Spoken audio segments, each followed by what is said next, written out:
this is the land. And this is the sea. If you already knew this, congratulations, you have all the necessary knowledge necessary to stop worrying about this fascist Orwellian state they're trying to sneak in and get back to some of the things we should be enjoying, like sending out some vibes at a stone circle, or getting to grips with some sacred geometry, or, you know, whatever really. But can things really ever be this simple?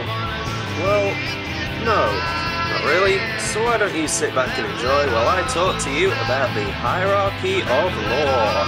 Enjoy yourself. //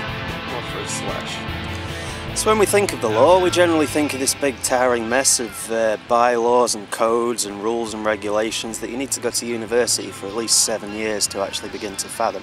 It's not actually true. You can actually just get into God mode, look at it from the top down, and things become a little simpler. So let's do that, shall we?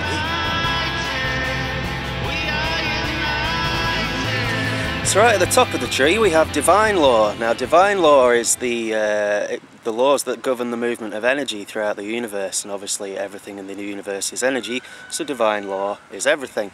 And divine law contains within itself the laws of intent, the laws of balance, the laws of attraction, and the laws of allowance. Now the law of allowance is what gives you your free will. You are free to do whatever you want to do.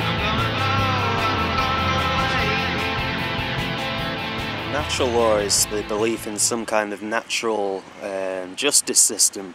So natural law is things like the laws of karma and the laws of synchronicity, which coupled with the law of intent will get you where you want to go in life.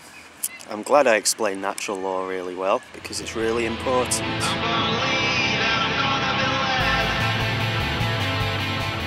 Obviously we live on a physical plane, and there are different sets of laws that govern that. The first of which we get to, nestling just underneath natural law, is what's known as common law, or the law of the land.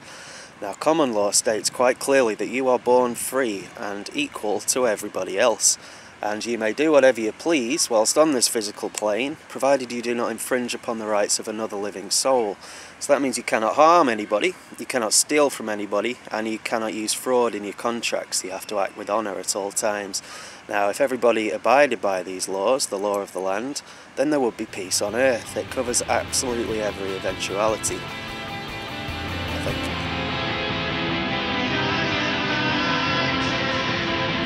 So let's say you were born a couple of 100 years ago and you wanted to travel overseas by boat. The first thing you do would be to find a boat. The next thing would be to approach the captain and ask him if you could come aboard. Now the captain might say, of course you can come aboard, but you have to abide by the law. You have to pay me passage for where we're going to, and you also have to take your shoes off. I don't like your shoes. Now these aren't laws, these are what is known as statutes. Now a statute is a legislated rule of society which has been given the force of law by the consent of the governed. So that means before you actually consent to a statute, it's not law at all, it's an offer of contract. Now you are never under obligation to accept any offer of contract because you have free will. Now this is what's known as the law of the sea, also known as statutory law or maritime law or contract law, because it's the law of contracts. Now it's basically house rules. If you get on his boat, he has the right to apply any rules he likes, and you have the right to either consent or to not consent. So if you don't get on his boat, he's got no power to make you get on his boat and take your shoes off. So here's the good news. Our government, our beloved government that's bringing down the Orwellian state upon us, is a boat. And that's all it is. It's a vessel on the water with its own codes, its own practices, its own rules and its own statutes that need your consent to give them the force of law. If you don't consent to these statutes, the government has no jurisdiction over you, because you were born equal on the land, not on the sea. Now, statutory law, being the law of corporations, the law of contract, it cannot apply to men and women, only with our consent. So when did you ever consent to that, I hear you ask? Oh, I'll tell you.